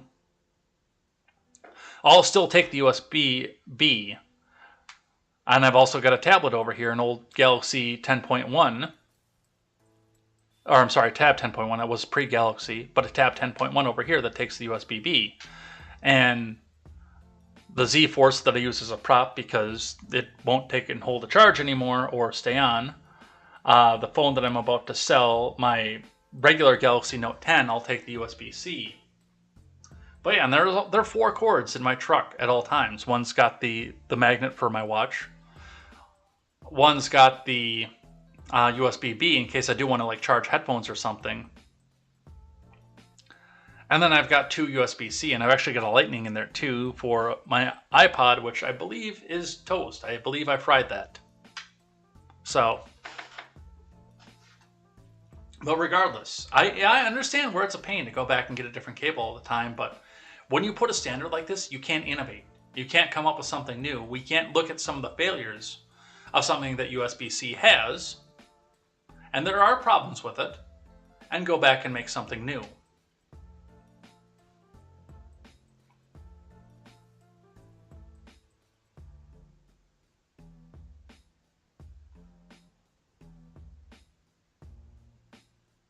Alright, and the last one we'll do today before we go and check in with the live chat is there's always one. You know, I've had the meme going around of the x-rays of hands that were blown up by firecrackers. Well, we gotta throw an F in the chat for this guy, even though it was his own doing. I don't think he intended it for it to go this way. Texas man dies after lighting a firecracker and placing on his head during 4th of July celebration. From Carlos Garcia. If you're lurking right now, get some of those last minute messages in because we'll be going and checking in and see what you've got. If you can do so safely. Once again, no texting and driving. One family's 4th of July celebration turned into a tragic morning after a man died from lighting a firecracker and placing it on his head. Well, it sounds like he got Darwin, but unfortunately it also sounds like he's already passed on his genes. The harrowing incident unfolded just after midnight on Monday, according to the San Antonio Express. 43-year-old Pablo Ruiz and his friends were lighting fireworks and drinking at home in San Antonio when Ruiz placed a firecracker on his head.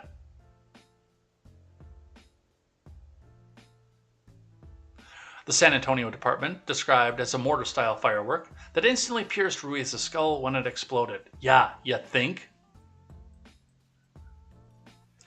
Emergency medics arrived at the house, but Ruiz was soon after pronounced dead from severe head trauma, the New York Post reported, and that brain matter had been exposed from the injury. A similar situation unfolded in the city of Montebello in California. The Montebello Police Department said that they were called to a home after a report of a man who had suffered cuts and bruises on his face and arms. The man was rushed to the hospital where he was pronounced dead.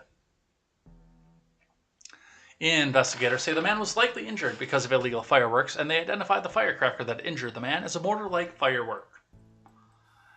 Michael Chi, a spokesperson for the city of Montebello, described the firecracker to KCBS-TV. It's an explosive ball, packed very densely with gunpowder and fireworks displays. It's put in a long tube, Chi said. It's meant to be on the ground because of the force of ejection, he added. We understand that the individual may have been holding the device when it went off. The holiday was further marred by a mass shooting attack in Highland Park. 19-year-old suspect, we know all about what's going on here. How long is this? And a San Antonio man is dead after lighting a firework on top of his head on the southwest side. It happened on Harriman Place just after midnight. San Antonio police tell us 43-year-old Pablo Ruiz lit a mortar-style firework from on top of his head. It exploded from the bottom of the tube, piercing his head. Witnesses told police Ruiz had been drinking at the time. He died from severe head trauma from the explosion.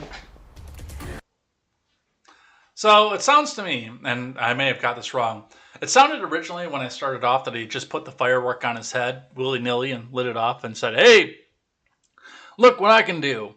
It does look like he did put the tube on top of his head and say, look at me, I'm a firework launcher.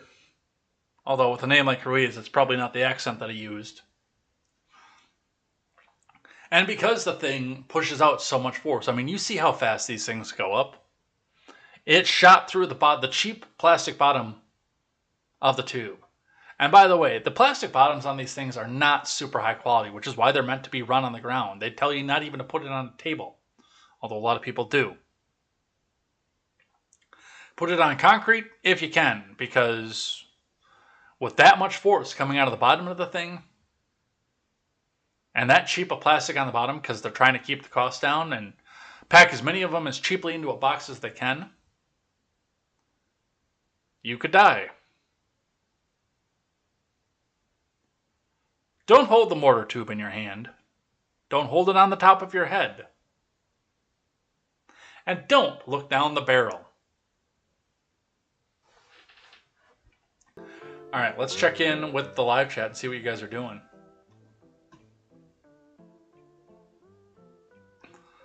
Oh, there's some spice at the bottom of this one. I can see it already. All right, wow, you guys have been busy today. Well, we missed up off the top, but Quest is talking about the assassin and making me bust a gut with the Trump voice. Okay, Albie, he was the greatest. He's a great guy. And I know great guys. I know all about them. I too consider myself to be a great guy, okay? The F in the chat as well. Respect him a lot. And Fanning says, Boris is the oddest conservative. Left to Max is here without saying the beeps throughout the day yesterday. Yes. The battery has been changed. The smoke detector works. Quite nicely, in fact. But we will start from here once we get back up and start. In fact, I can probably bring this over here. And if we start to see this start to move quite a bit, we'll get on here. But we'll check in with the week first. So Monday, we had some new names in here. Quest Fanning, Arbolt, Nephilim Ninja of Nibiru, Alex Wolfie Bear, KTZed's mom, Yo Mama, Life to the Max, JT, Set of a Cantus Bear, Cute Bumble Brie, that's a new name. I hadn't seen that before. That came in over the D-Live side. And Ron Helton. Tuesday, in my triumphant return. By the way, thank you to Britt, Steven, and KTZed for coming in and babysitting the show on Monday.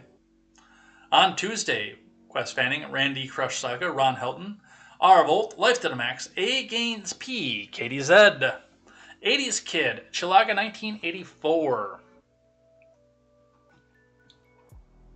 Oops. Wednesday, Quest Fanning, Gultz, who's been here before. I don't know if he follows or not, but I know he's been here before.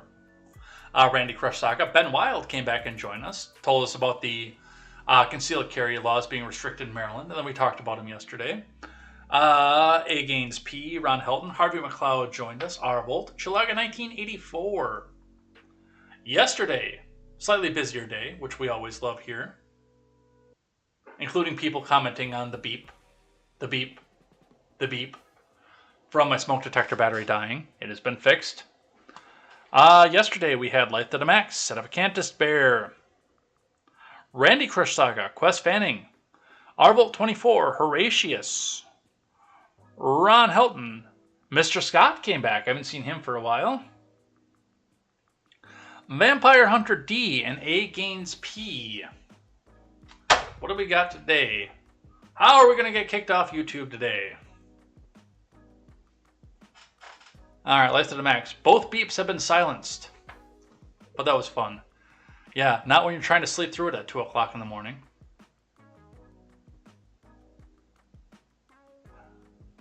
Quest Fanning says, dude avoids a tie like a noose.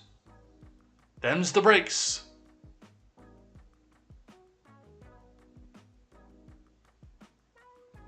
Quest Fanning says, gotta warm up ceramic brakes, but they get better.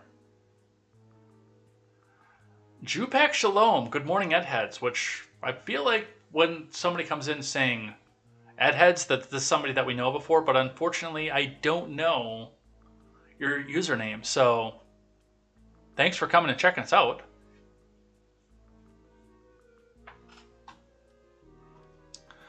Life to the Max, my famas with no hard R.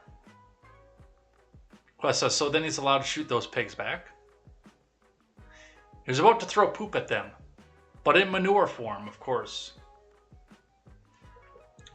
Quest Fanning says if politicians wouldn't bloviate so much hot air, maybe they wouldn't have CO2 emissions problems. Minister of Nitrogen, not a job that would exist in the free market.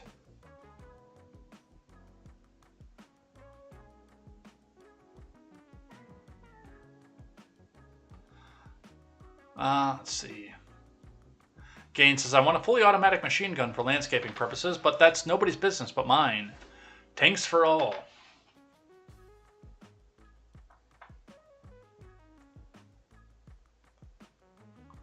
Arvolt just got here. Start over. What's the Bitcoin doing?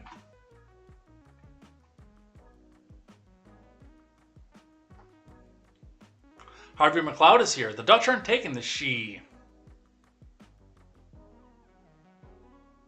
Life to the Max. Their sirens are so pleasant. Not the point of a siren.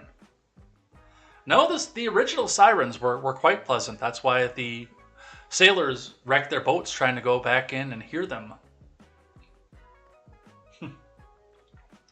Gaines says, he said your mom is a hoe. I can understand that in any language.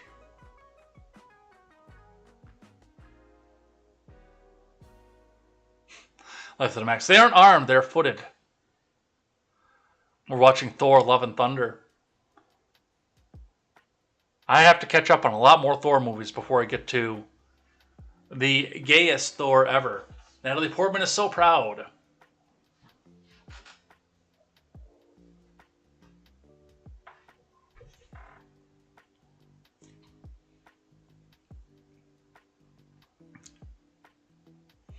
Quest Fanning says, that does sound gross. Subsidies for housing over actual food production.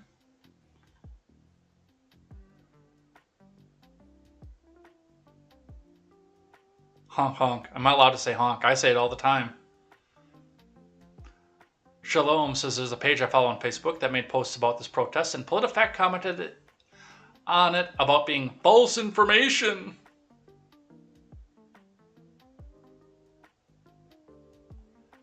Quest says, I was under the idea that KLM was not a part of the Air France, but rather an alliance joint venture called Flying Blue.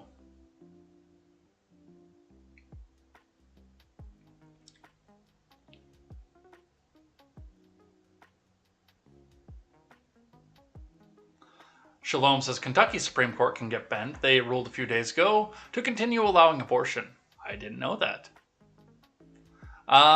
Japanese characters, what do you think about the shooting death of Shinzo Abe this morning? Yeah, we talked about that at the top of the show, and I mean, I'm not a big fan of it, but, you know, I hope that all politicians lead a long and healthy life and die of natural causes, because I would never, ever wish any harm on any of them. Predman55, by the way, followed a half hour ago, so thank you for that.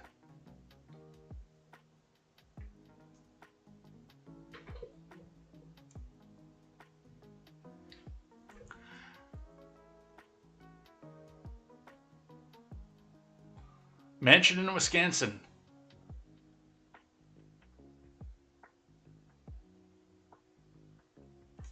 A place fit for a Dairy Queen. I want to go to Dairy Queen again.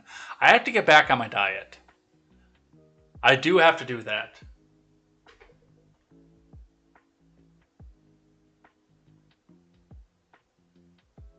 Just noticed no smoke detector sound. Did you spring for that 9-volt? Yes, I did. $7 at the Pick and Save.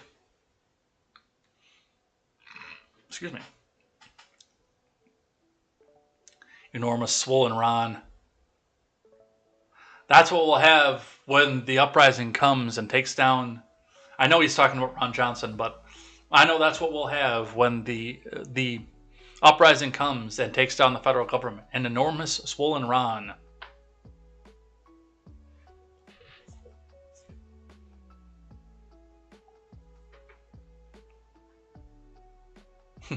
My brain just released soy. Thanks for the NPR voice. Life of the Max is impressive. Not even NPR can contort him into a Trump supporter. Props, though, they did try.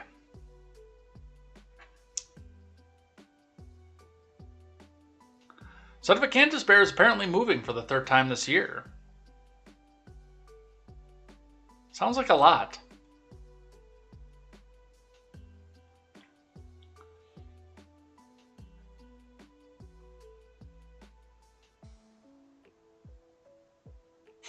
Son of a Cantus. Anywhere I am is a farm. Book of Leviticus 9:11. I've read that. Although, I believe... I think you have your chapter wrong. Because I believe that is 1911.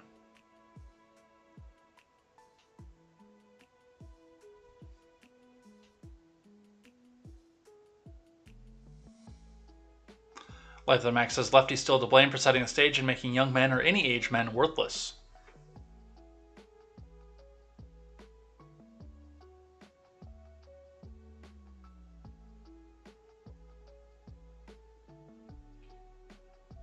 Our Volt says, you can only check your social media if your social media has been identified. Oh, you sweet summer child.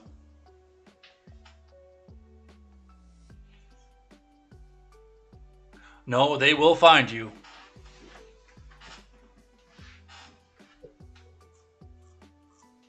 Quest says, basically you either have to be a family of a cop or a very irresponsible carrying around tons of money on your person to get a concealed carry.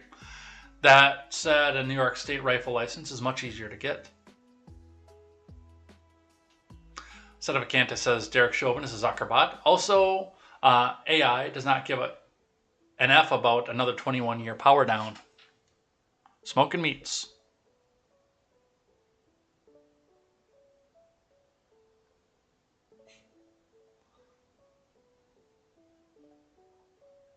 Son of a Cantus, Bernie Sanders' voice is suspiciously close to Greta voice and Schwarzenegger voice. Bernie Sanders, I'm telling you right now, that your problems, you don't actually have problems, and if we get rid of all the millionaires and billionaires, except that I'm a millionaire now, so it's going to be all the billionaires, and you're going to let this one millionaire keep his millions and his 4 houses. But I will come out here, and I will tell you that it's all the problem of the millionaire class who is taking everything away from you. Now come out here and form the revolution. I'm for the young people, even though I'm 81 years old.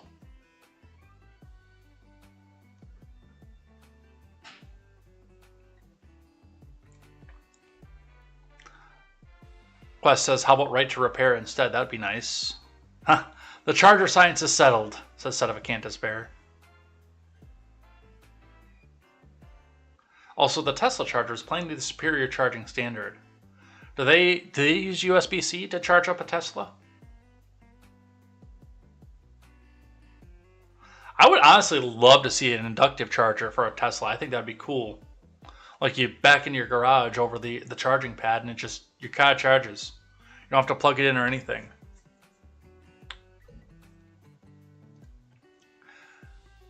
Quest Fanning says, get the government involved and somehow it will get L screwed.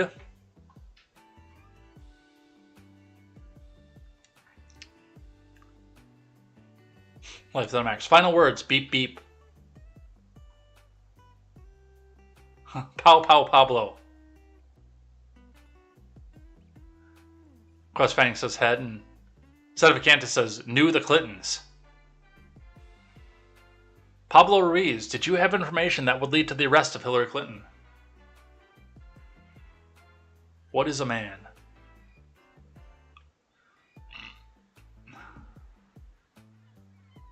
How long is this? Yeah, how long is this video? Oh, 30 seconds? Hey, children, and for my next tweet, I will make child support and alimony disappear.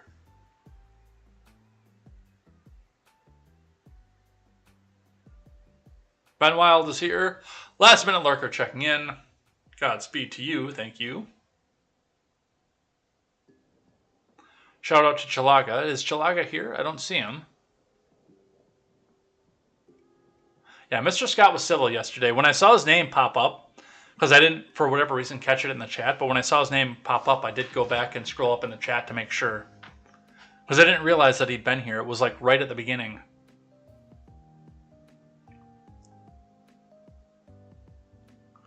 Sedevacanta says, I need an AR Ditch Witch Trencher.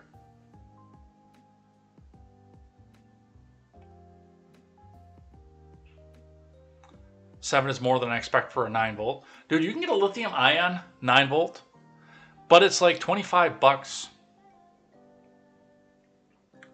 If I own this place, I might consider that, but I do not own this place. And I'm not going to invest $25 into something around here.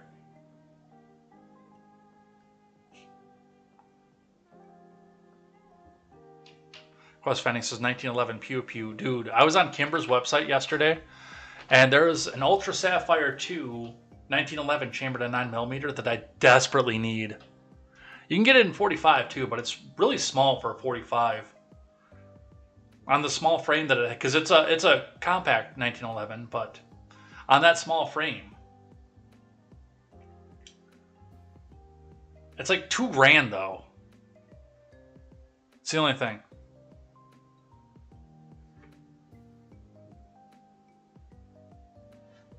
Harvey McLeod says, I indeed sympathize with the plight of men. Spoke about it at length last night, actually, regarding courts heavily favoring women in custody hearings. Oh, where was that?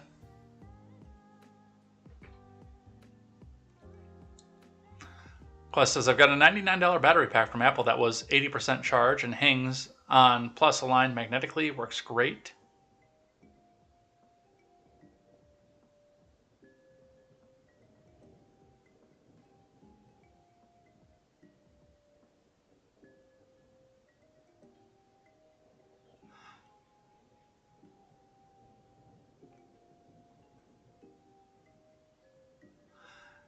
And McLeod says she was on behavior stream. I guess I didn't catch that.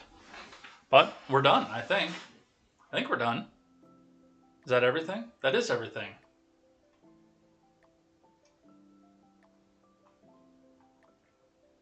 Oh, good week.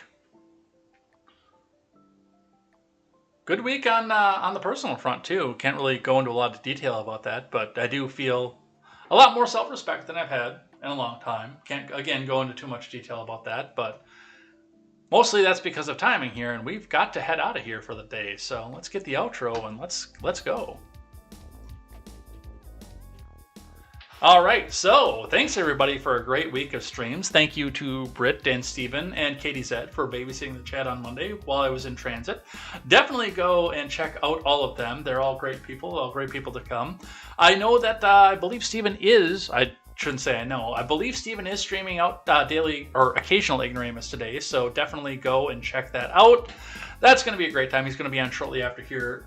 Too late for us to go back and raid out, so we'll go and raid Goldilocks instead because I tweeted at her while we were on air talking about the protests. Otherwise, come back and join us on Monday for more contemporary. Probably a game stream coming over the weekend here now that my weekends have freed up once again, but definitely come back and join us for that. That's going to be a great time. I got to get back to the gym too at some point. I really do. But back on the diet first because, you know, as many carbs as I've been eating over the past couple weeks, it's starting to feel it here, and I really just want to eat some meat and vegetables and call it a day. But yeah, come back and join us for more of that. Maybe we'll cook something. Maybe I'll bring and buy a pressure canner. I've been trying to find one used somewhere, and I just can't find one. Nobody's going out and selling one, but I want to get some of these vegetables from outside canned up, and I can't do it with water bath. But that is boring you guys with the tech talk. We're going to head out of here for the day. Thanks to everybody who came by.